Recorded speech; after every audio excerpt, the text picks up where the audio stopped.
ये हमारे पास एक एग्जाम्पल है जो हमने कॉन्सेप्ट पढ़ा, जो हमारे पास लास्ट एग्जाम्पल था, उसमें हमने क्या किया, we learn how to find an equation to solve the bus matrices or to solve the problems related to these buses or solve the problem related to the power flow। सही है जी।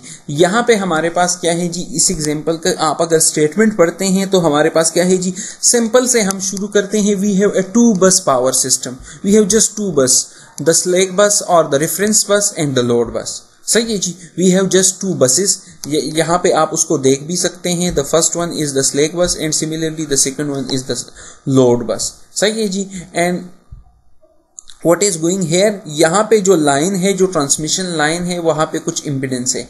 कितनी impedance है, 0.1 plus j0.05। सही है जी। तो हमारे पास क्या है जी, we have given the value for z। सही है जी, z की वैल्यू गिवन है जो हमारे पास लाइन के साथ है। यहाँ पे मैं इसको हाईलाइट भी कर देता हूँ, लिख भी देता हूँ कि we have some known value of z। सही है जी। The shunt admittance of the line may be neglected, so we are not worry about the y2 or the pi concept like we saw in our first example. So here it is 0, so we don't need to consider any shunt quantities. Like here we don't have any shunt quantities, there is no shunt quantity. Okay, and assume that the bus 1, the slack bus and its voltages, so we have the value for the V1 is 1 with some 0 angle per unit. We get some reference value for this bus. The real and reactive power to be supplied to the load from the system bus 2 is P2 is 0.3 per unit and similarly Q2 is 0.2 per unit। सही है जी।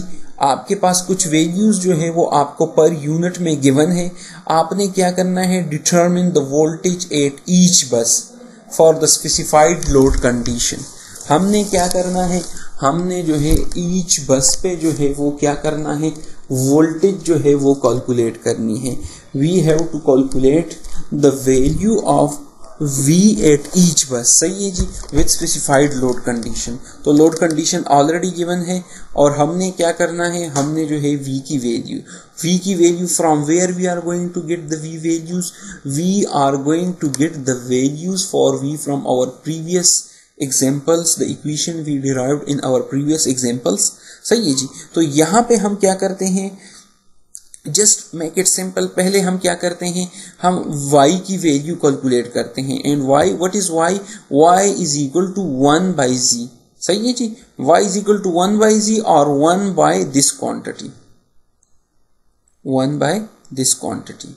Just we multiply, so we get the y11 और the y quantity. Similarly, if we want to draw the matrix, so what will be there in the matrix?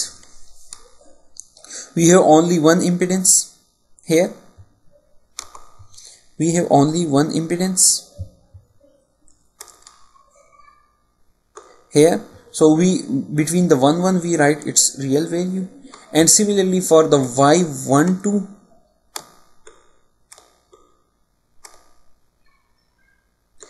for the y12 we just multiply this value with the minus. And similarly for the y21 we multiply the value with some minus sign, and similarly for the y22 we just keep this value। सही है जी। तो हमने क्या किया, matrix बना दिया simple. एक दो जो है हमारे पास बसेस हैं, तो 2 बसेस में सिंपल है, जो भी आपके पास इम्पिडेंस है वो आपने क्या किया, उसको जो है वो उससे y की वैल्यू कैलकुलेट की और उस y के साथ पहले आपने y11 के लिए सिंपली उसको पुट किया और इसी तरीके से y12 के लिए उसके साथ आपने माइनस मल्टीप्लाई किया। सही है जी। अच्छा, ये आपने जब कर लिया तो यहाँ से आप देख सकते हैं कि ये इक्वेशन क्या है जी, ये वही इक्वेशन है। उसको अगर हम सिंपल करना चाह रहे हैं, उस इक्वेशन में हमारे पास क्या था, V2 इक्वल था हमारे पास 1 डिवाइडेड बाय V22। सही है जी। तो हमारे पास 1 डिवाइडेड बाई V22 था, तो V2 के लिए हमारे पास, तो ये अगर V1 हम कैलकुलेट करना चाहेंगे so it will be simply V1 और यहाँ पे 1 1 हो जाएगा। इसी तरीके से यहाँ पे क्या हो जाएगा, V2 है तो 2 2 और इसी तरीके से यहाँ पे भी 2। और यहाँ पे हम क्या करते हैं, यहाँ पे हमने जो है वो क्या कर लिया, यहाँ पे हमने y के जो हमारे पास मैट्रिक्स है उसके साथ मल्टीप्लाई किया। और ये एक टर्म मतलब ये है कि इन तक वैल्यूज हैं, सिर्फ जो आपके पास एक वैल्यू है वो एग्जिस्ट नहीं करती। वो क्यों एग्जिस्ट नहीं करती, तो वो ऑलरेडी आपने प्रीवियस एग्जांपल में देख भी लिया था कि वो उस इक्वेशन में जो है, मैं आपको खैर दोबारा भी वो एग्जांपल शो कर देता हूँ। यहाँ पे आप देख सकते हैं कि यहाँ पे 2 1 है, 2 3 है, 2 2 है, सही है जी, but you already shifted this value, so आपके पास वो नहीं है। तो इस वजह से यहाँ पे हम क्या कर रहे हैं, यहाँ पे हम लिख रहे हैं k is equal to 1 to n but k is not equal to i। जो y22 है वो की उसकी वैल्यू या y33 की या y44 की, जो भी जहाँ जिसको भी हम कैलकुलेट करना चाहेंगे उस वैल्यू के अलावा, सही है जी। तो हमने क्या किया, we generalize if we want to calculate any voltage, सही है जी। हम पावर सिस्टम में किसी बस पे भी जो है वोल्टेज कैलकुलेट करना चाह रहे हैं तो we can use just this equation and by solving this equation we can derive the value for और we can find the value for the voltage, required voltage, सही है जी। अच्छा, ये अगर y22 है, सही है जी, तो y22 के लिए हमने इसको क्या कर लिया, यहाँ पे हमने उसको जो है एक वैल्यूज जैसे 2, यहाँ पे i की वैल्यू हमने 2 कर दिया।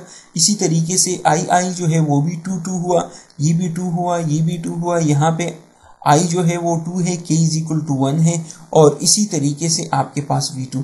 अच्छा, ये ऑल्ट क्यों लिखा है, why we write alt और why we are going to use this concept, सही है जी। तो इसमें हम क्या कर रहे हैं, इसको हम जो नाम इस मेथड को देख रहे हैं ये आइट्रेशन मेथड्स हैं, सही है जी। तो इसमें हम क्या कर रहे हैं, जो गॉस सीडल मेथड है इसमें हम क्या करते हैं, इसमें हम बार बार वैल्यूज जो है वो पुट करेंगे, और जब हमारे पास एक कांस्टेंट वैल्यू होगी, when we will be having some constant value to some decimal points, हम वहां पे उसको स्टॉप करेंगे और हम कहेंगे कि this is our required value, सही है जी। तो यहाँ पे लेट्स हम स्टार्ट करते हैं, इनिशियली हम स्टार्ट करते हैं कि चलो हमारे पास जो V2 कॉन्जुगेट है या उसकी जो वैल्यू है वो हमारे पास क्या है जी, 1 विद सम एंगल 0 है, सही है जी। आपने इसको बाकी सारी वैल्यूज डाल दी, P की भी वैल्यू डाल दी, Q की भी वैल्यू डाल दी, और इसी तरीके से आपने y21 की वैल्यू डाल दी है, और इसी तरीके से V1 की वैल्यू डाल दी।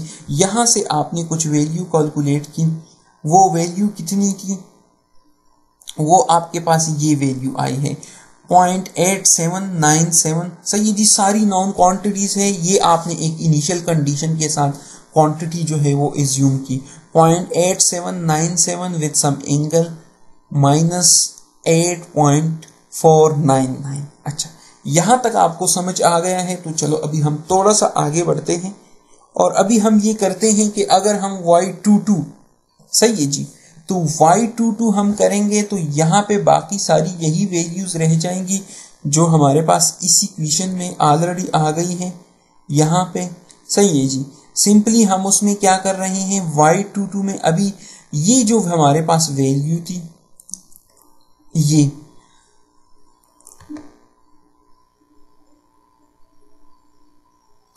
ये वैल्यू अभी हम y22 में,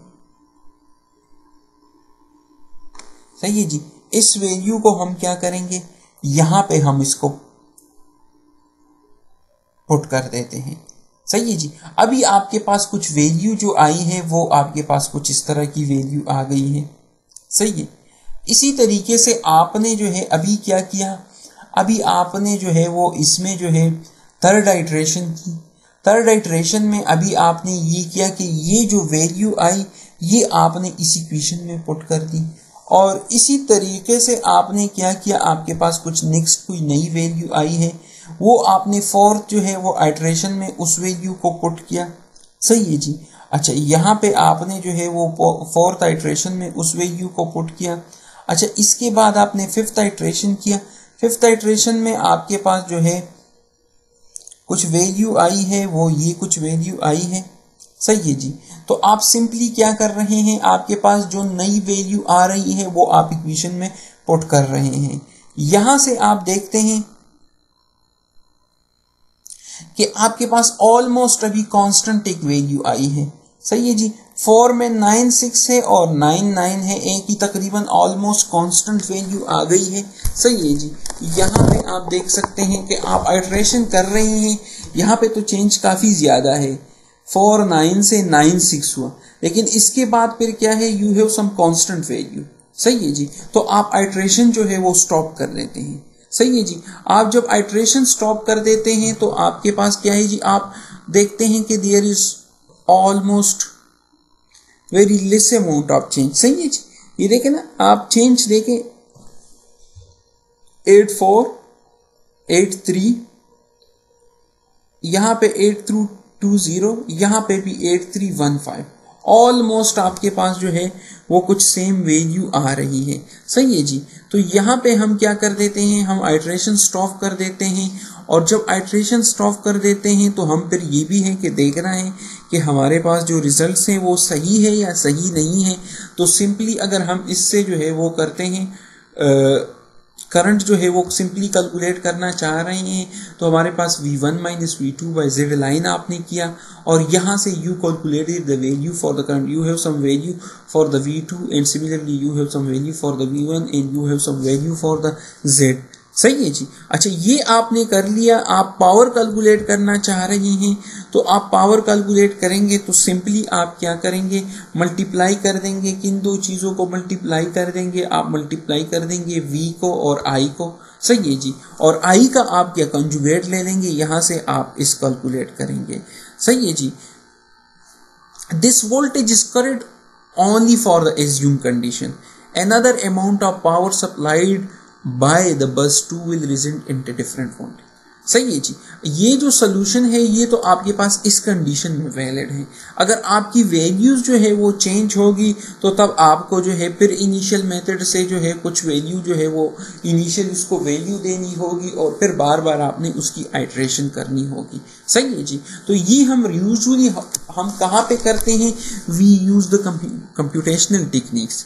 हम इस मेथड में हम क्या करते हैं, अभी ये तो सिंपल है कि वी हैव जस्ट 2 बसेस, सही है जी। तो हमारे पास अगर 34 बसेस हैं और वी हैव 40 बसेस, हमारे पास बहुत ज़्यादा बसेस हैं, तब हमारे पास ये कैलकुलेशन बार बार करना मुश्किल होगा। या जैसे हमारे पास दूसरा मेथड है जिसको हम न्यूटन नेप्सन मेथड कहते हैं, तो ये उसमें भी एक टेक्निक है, तो हमारे पास ये कैलकुलेशन बहुत ज़्यादा मुश्किल हो जाती है बार बार करना। तो हम इसको कहाँ से करते हैं, हम इसके लिए प्रोग्राम लिख देते हैं और वो कोड इसको बार बार रन कर रहा होता है, जो सिंपल मैटलैब में भी है।